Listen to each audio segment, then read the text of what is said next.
Free audio post-production by alphonic.com.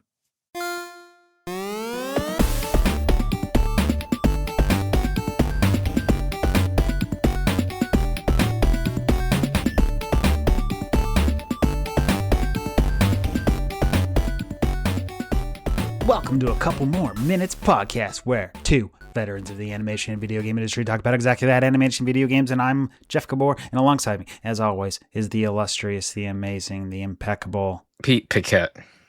Oh, baby, we are back with the Quantum Assurance Board, where we're going to take a look back at the 1991 Nintendo game Talespin to see if it deserves the Nintendo seal of approval it carries on its package. Another Capcom game. Capcom means amazing. It's going to be a killer game, right, Pete? Sometimes. Before that, though, we're going to jump into our favorite game called Stump Pete, where I will give clues to 3 video games, and Pete will try to guess them. I will bleep out his answers. That way you can play along at home. So, are you ready, Pete? Let's do it.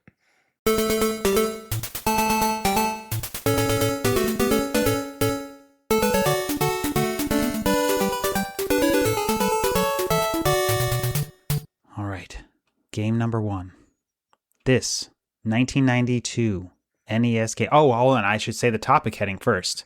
I will give you the clue ahead of time. All 3 of these games are Capcom. Okay. Okay. All right. Okay. This 1992 NES game is the second game in a spin-off series of the Ghosts and Goblins franchise.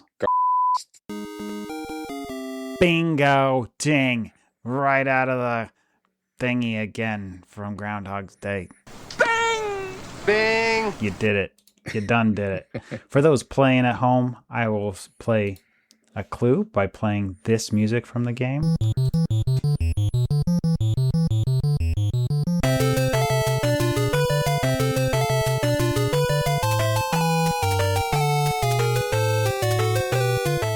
You know, it's a really interesting game. It's really worth playing.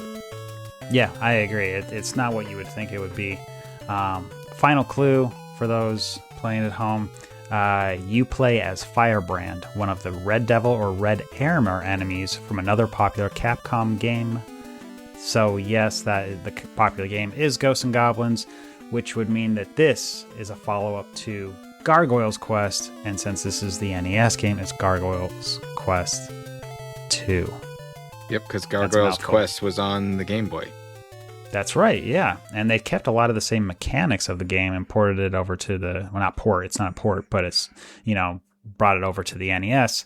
And you're right. It's a super interesting game that's more of a... there's top-down sequences as well as just, the side-scrolling, Ghosts and Goblins type stuff. It's very interesting. It's, more of an RPG type of game, right? Yeah, it's definitely worth checking out. Yeah, I've never actually played through it myself, but I've watched other people play it, and it is very different. And I know there's a Super Nintendo follow-up game. I'm totally blanking the name of it right now. It's like Demon Crest or something like that? Yeah, it's something like that. Yeah. All right, well, good job, Pete. You nailed it on the very first clue. So let's go a little bit deeper. All right. I don't think I've ever done a PlayStation game before. We're going there. This 2001 PlayStation 2 game is a hack-and-slash adventure that spawned 4 sequels, a reboot in 2013, and 2 animated series. It features you playing a character named Dante as a demon hunter. Oh, Gargoyles? No. It features this music.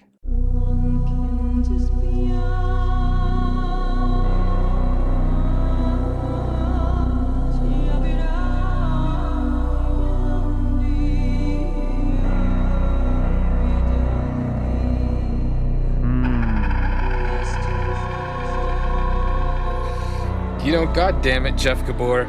If it's a disc-based game, you might as well just hang it up for me. All right, clue number 3. A game featuring you as a demon hunter, Dante, as on your lifelong vendetta against all demons, and specifically the demon lord Mundus. Nope, I don't know. This would be the very, very popular series Devil May Cry. Yeah. Yeah. I've heard of that, yeah. It's funny. I think I have the original one, but I only ever watched my brother play it. It was like in this weird little window of my life in college where I had put down all video games, but I would still occasionally catch him in the corner playing it. So I watched him play Devil May Cry. And that's a Capcom game? Sure is, yeah. Huh. Yeah. God, weird. All right. This 1987 game was largely inspired by the game Paper, Rock, Scissors. 1987. Capcom 1987. That's early. Hmm.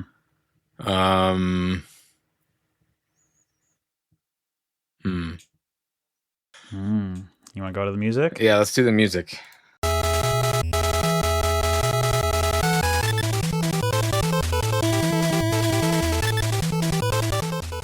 So it's You're right, it is. Oh, well, shoot. Let me bleep that out. You didn't hear any. The final clue for those playing at home. This long-running Capcom series considered the names of the main character to either be Mighty Kid, Knuckle Kid, or Rainbow Man before finally settling on the name. That's right. The name that they finally settled on was Rockman / Mega Man. Yes. Yep. Pete, once again, you came through. All right, 2 out of 3. PlayStation 1, I knew I was throwing in a curveball there. So sorry about that. That's okay. Still not bad. Need to broaden my horizons. That's right. Well, we got a special episode where we're going to jump right into our main event of talking about Talespin because the news is nothing but depression. Yeah, it is. More layoffs, Pixar, blah, blah, blah. Movies, blah, blah, blah. Losing lots of money, blah, blah, blah. Xbox laying off 3,500. Tons. Yeah. So that would be what we would talk about, and it is just not fun to talk about that and AI taking over and yada, yada. Instead, we're going to turn back the clocks of time, head back, and just wax poetic about a beautiful game. A 1991 game by Capcom. It doesn't get any better, does it? So when we come back, I'll play a little music, and when we come back, we will talk about it and see if it deserves its seal of quality. Let's see.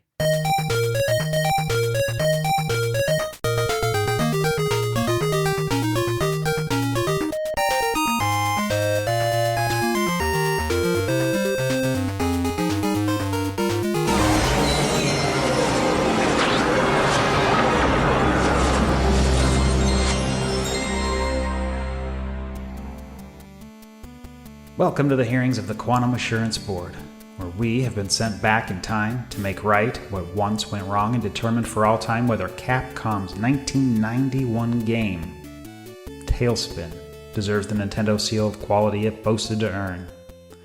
Pete, you and I are going to look back and talk about its graphics, we're going to talk about its control, its music, and its fun factor, and decide if it deserves that seal of quality. How say you? That sounds good to me.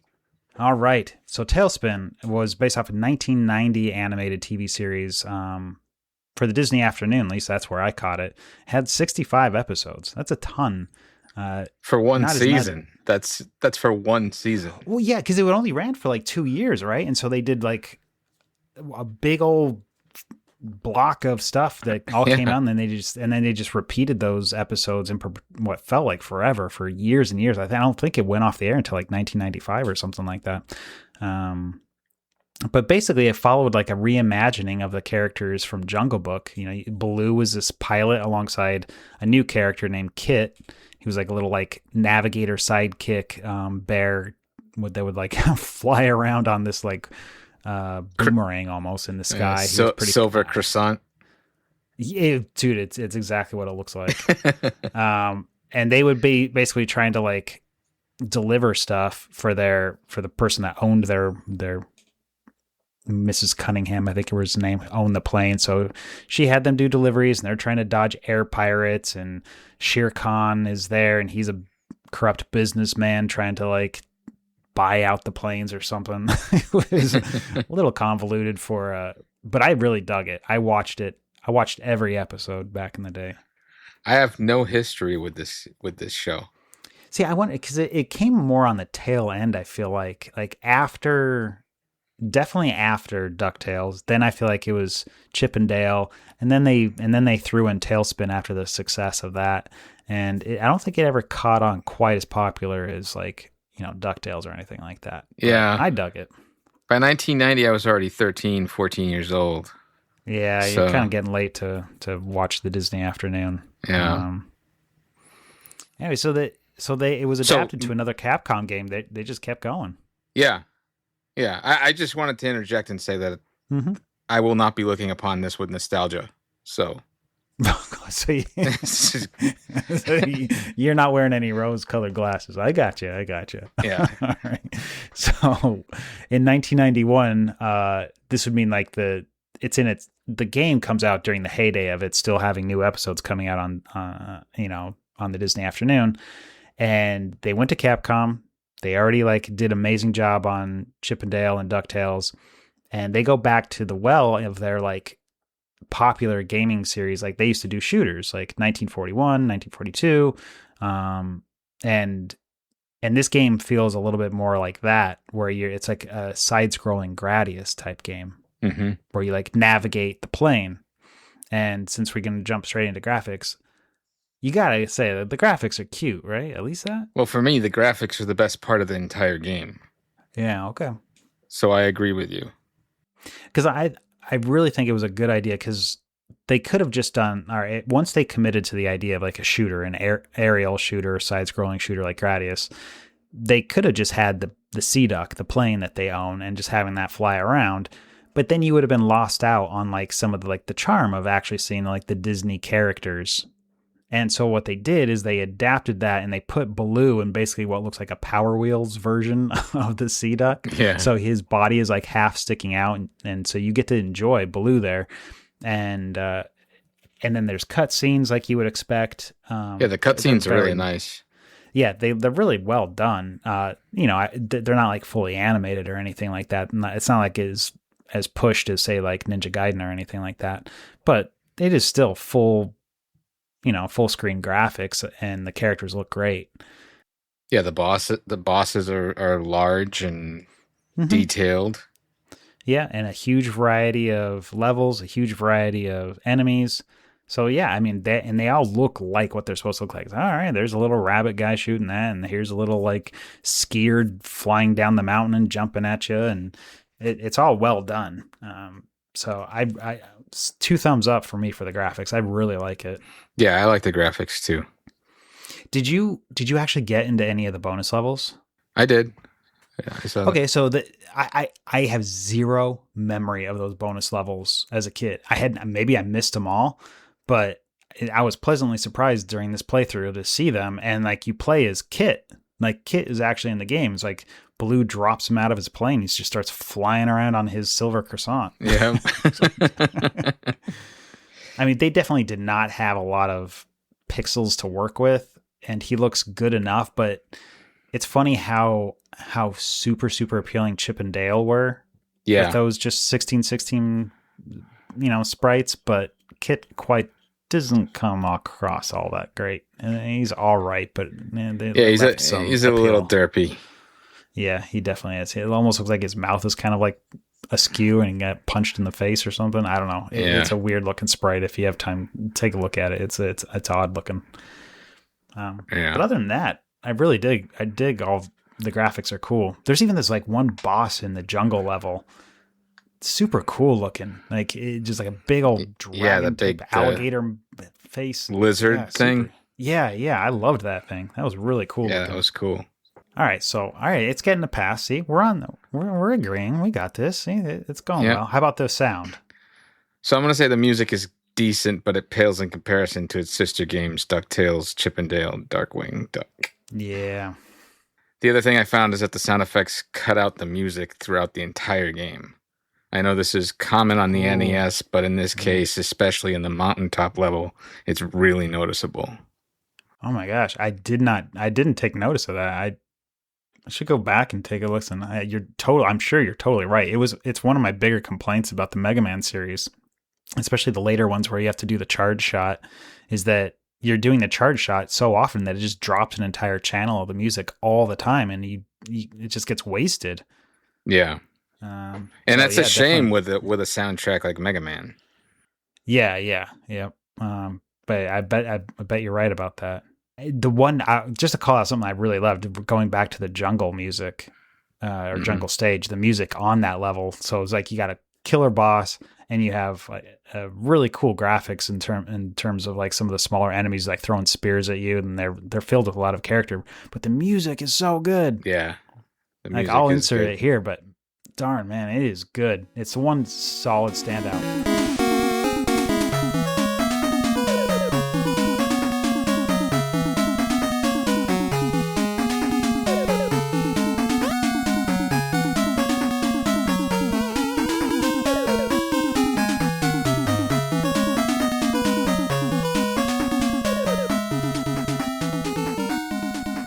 The rest of the music is like, it's like they were trying to hit that Disney holly jolly, everything's happy type music. Yeah. So it never feels cool. It just feels kind of derpy. Yeah. And it all kind of blends together. Yeah. There's no standouts. It's not like, okay, now this is this level, and it kicks some major butt. They do a good job with the theme though. Yeah, they did. I thought that was really well done. All right. So I don't think nobody's flunking yet. All right. So let's move on to the controls. Capcom always nails controls, right? You would think. So not so much, eh? I'm just gonna go down my list. Let's go. I will get on board with you. All right. Awkward, clunky controls that don't always work. Yep. You flip upside down to shoot left. It's awkward and disorienting. It also changes the scrolling of the background elements from right to left. The choice feels like some dumbass executive trying to put their thumbprint on it. I have no idea why they flipped it upside down. I have no idea. It is so stupid. And you are hauling ass. You are really hauling ass throughout the levels. And you are given these terrible controls to navigate. Yeah. Which isn't a good combination. And you find yourself pulling all the way back as far as you can to be able to react effectively. However, do not miss, because you have to wait until your single bullet clears the screen in order to shoot again. Yeah. Deadly Towers. Yeah. 2.0. Your rate of fire is also garbage. Heaven forbid a floating item pops up between you and an enemy. You're going to take damage every time. God, Pete, you're going to make me do all this editing. All right, keep going. That's all I got for controls. No, you're right. Okay, so you're right. The main gimmick that like separates this from Gradius is this ability to like turn your ship around. And there's like other, I can't remember the games, but there's other games I've played where like Thunder Force, I think, you can flip your ship around or shoot backwards or whatever. But yeah, you usually don't take a game that's always this auto scrolling, going left to right, and all of a sudden starts scrolling back to the left. And I think if you were to pitch me that game, I'd be like, all right, that doesn't sound like a bad idea. You're trying to pick up money. Like there's a huge money mechanic in this game, right? Because you need money to upgrade your ship. So we'll get into that. But anyway, so you're it's like, okay, we'll give them the ability to go left and right. But yeah, it totally breaks because they didn't polish it. So the NES notoriously has issues with respawning enemies unless you like really code for it. And this is really seen. It's like when you flip your ship around, you re-hit these spawn areas, and all these enemies that were not ever like really designed to be to come when you're when you're flying back to the left, they start spawning in weird ways. You take hits that are unnecessary. You end up getting yourself into a lot of trouble if you try to actually flip left. That's if it even works. That's the other problem. They made it so it's like you would think, okay, well, how do you do it? All right, just hit the A button. All right, that's no problem. I'll just hit the A button. It eats that input all the time. Yep. God, it's so frustrating. So basically, if you're it's a shooter, so it's like you're dodging bullets constantly. So you're pressing up and down. If you are holding up or down at any time while you're trying to hit the A button, it will not flip. So you have to release everything else on the controller and isolate pressing A to flip your vehicle around. And now this becomes especially a problem during there's like almost like these maze areas where you're trying to navigate left, then right, then left, then right while you're navigating up and down the screen, and you're trying to make sure you don't get squished by the screen. Yeah, you get squished by screen left, like the common thing that happens, so you have like in Legendary Wings as well. Yep. Totally, yeah. And so that's not an unusual concept, but what's unusual is the fact that you can't physically make it through the maze unless you flip your ship upside down and start flying back to the left, which inherently isn't like, I don't think it's a bad concept, but when you struggle to actually hit the A button, like you hit it 10 times and it's not working because you are also trying to navigate the maze, it becomes wildly frustrating. Yeah. It's just broken. It's a broken mechanic in the game. Like they just did not take it to that level of polish for that feature to work. Yep. And we didn't even get in the fact, like you mentioned the shooting, of which is the Deadly Towers, one bullet on screen, which that's how your ship starts. It is super frustrating because you just take hits because you're like, can I shoot again? Please, can I shoot again? No. And you're just waiting. Yep. And now you can upgrade your ship. If you collect enough money, you can upgrade it to get like 3 shots on the screen and then like 5 shots on the screen. But you have to collect a ton of money to get there anyways. So that eventually kind of that problem goes away in the game. But what doesn't change is also you can shoot diagonally up and shoot diagonally down. Inherently not a bad concept, but you have to hold up and fire for it to shoot up at a 45-degree angle. And then you have, to shoot down at the 45, you have to hold down and then shoot. That's a major problem when you're trying to freaking dodge bullets the whole time. And so you're inadvertently shooting up and down when you don't mean to. You just want to line your ship up with an enemy and shoot them straight ahead, but you accidentally forgot to perfectly let go of up and down while you're dodging, and so your bullet goes the wrong direction. Yeah, it's such a mess. Yeah. Or maybe you actually do want to shoot diagonally up, but because you're holding up and shooting, your plane veers way up and you end up running into the wall or running into a bullet or running into something because you're just trying to shoot up and you don't mean to navigate because there's no way to lock your ship into place while you're shooting up and down. It is a mess. It's a mess of mechanics. All the mechanics in the game are busted. Just does not work. Yep. Even the gameplay mechanics of like I like the fact that you have Kit in the game and you can be Kit and do these bonus levels.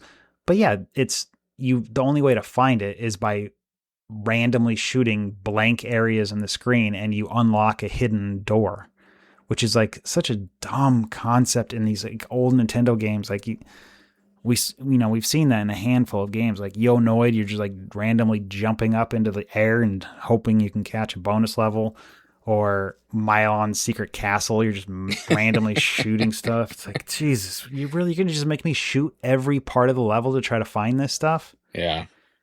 Thankfully, you don't have to do this stuff, but it feels like you do when you're starting to run out of lives and there's limited continues and that kind of thing. So you want to find these bonus levels.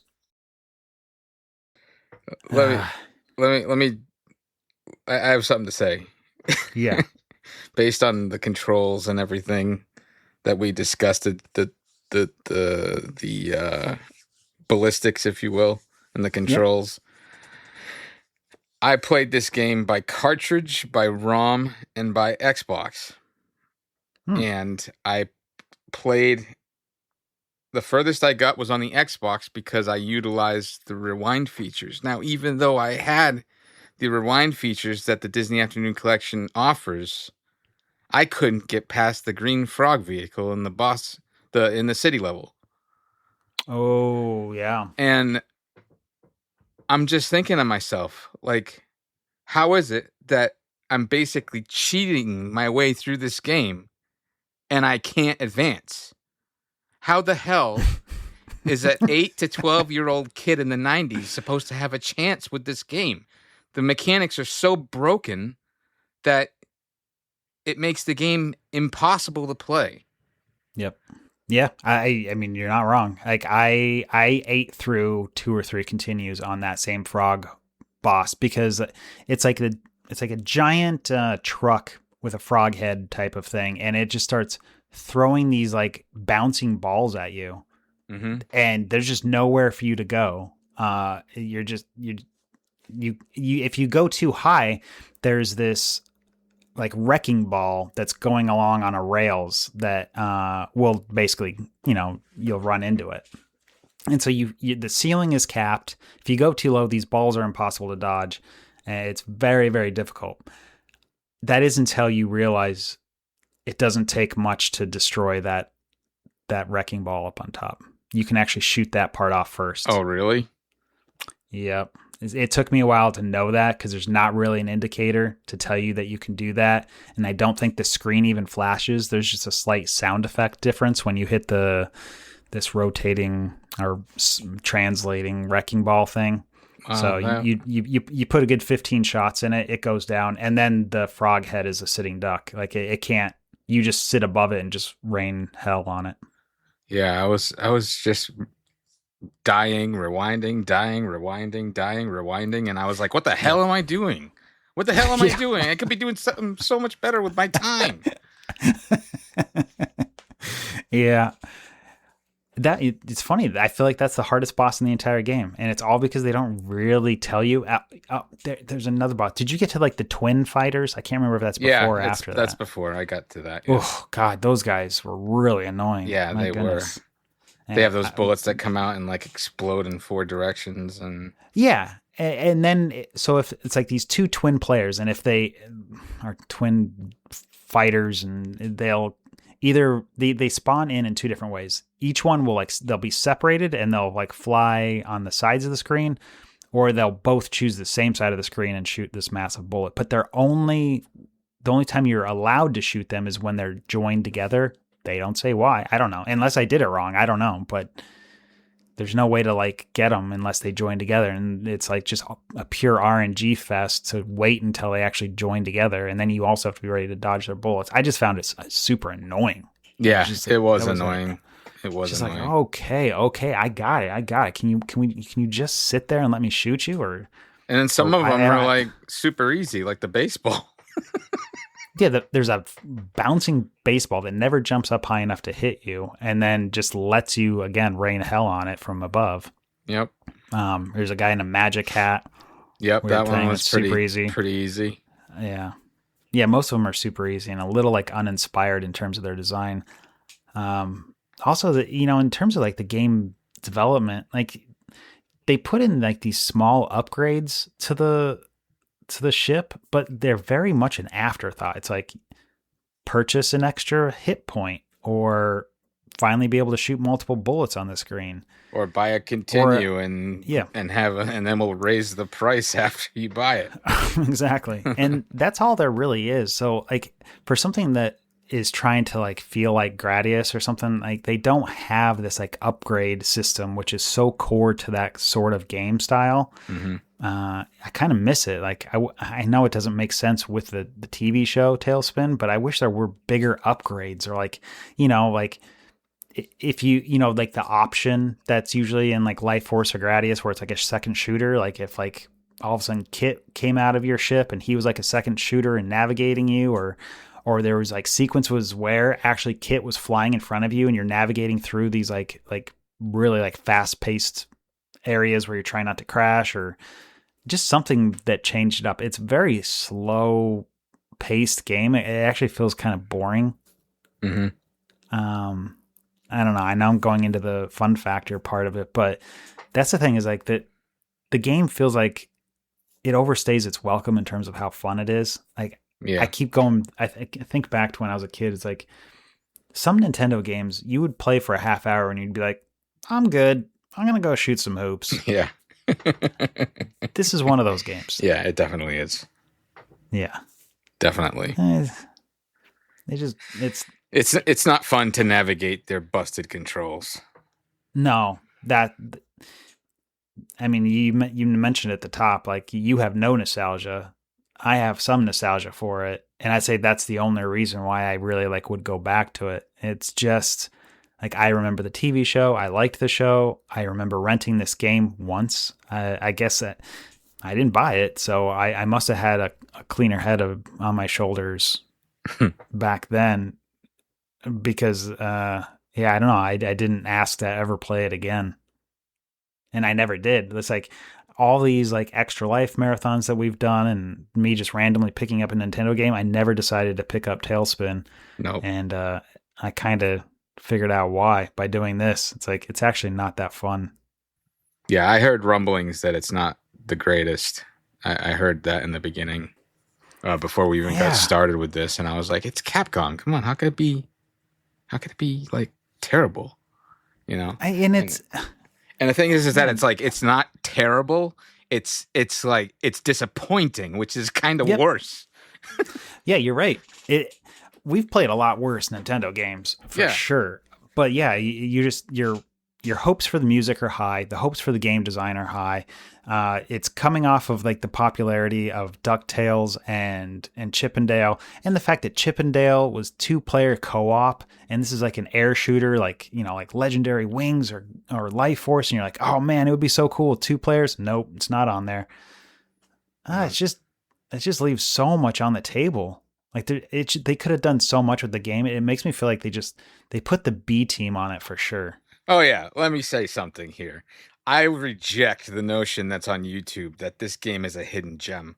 This feels like nothing more than Capcom's C or D team rushing a game out to fulfill a contract for Disney.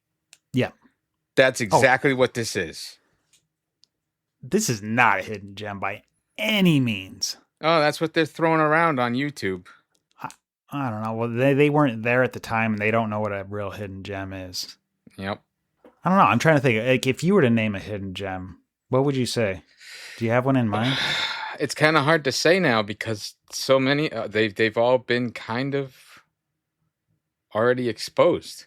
Well, yeah. Like, you know, and so it's kind of hard. You really have to think back and remember, like, what game comes to mind for me. Like Panic Restaurant to me. Like, we did that last year. And like, what a great game. But you're right. Like, people now know it as a great game. Yeah, I'm just thinking of like offhand, like trying to think of a game that hasn't already been like exposed, if you will. Oh, what was the shooter game we did for the ministry? Dragon Spirit. Yeah, that's a hidden gem. God, that's good. That's a hidden gem. That's a great game.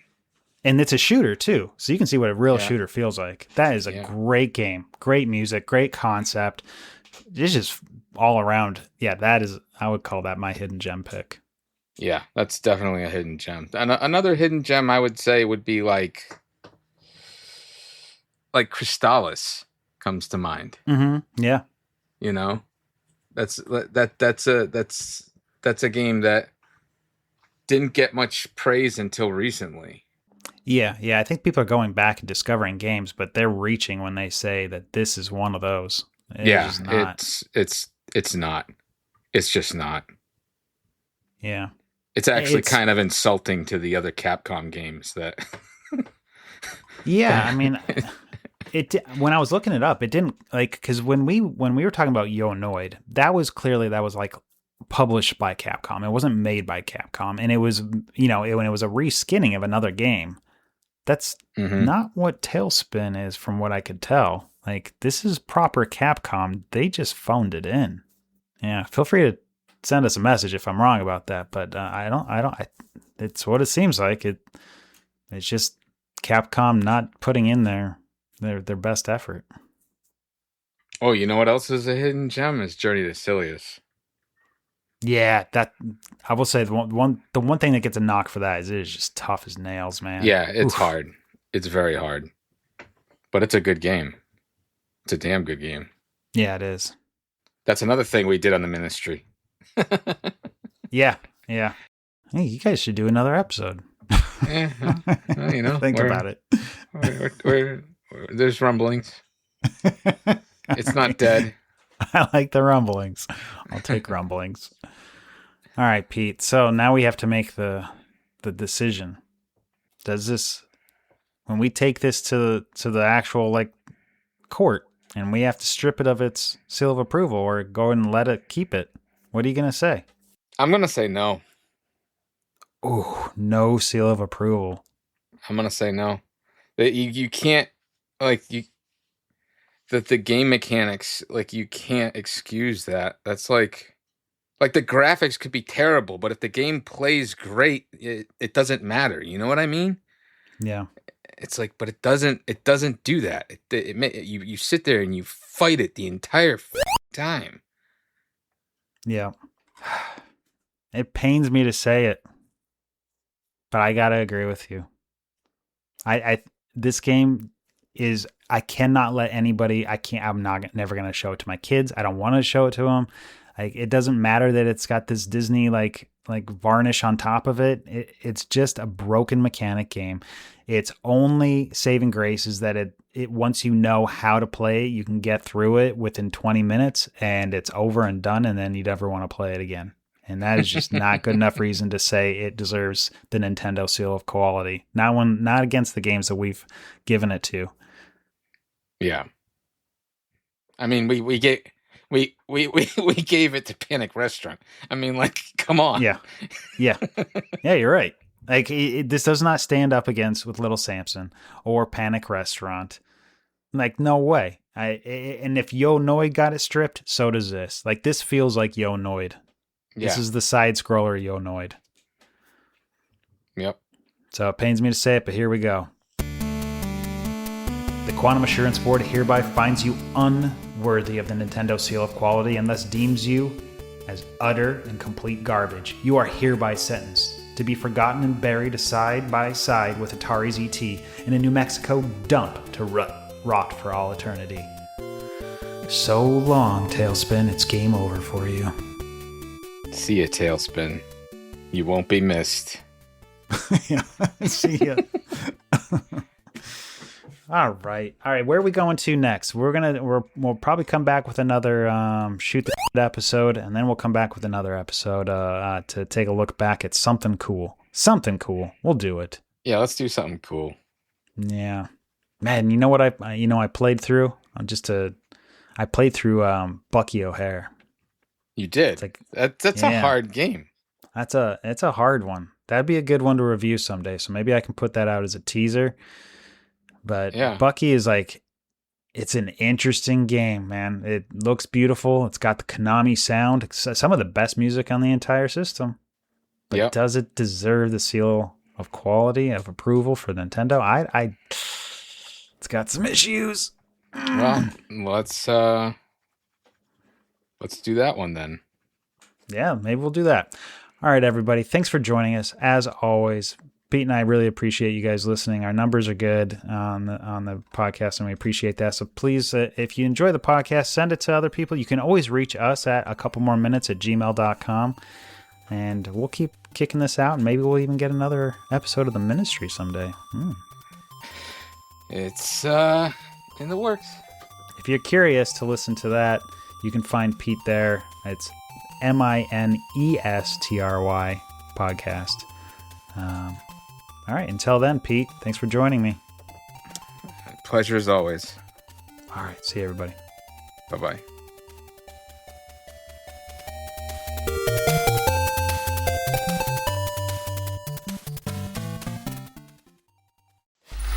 Free audio post-production by alphonic.com.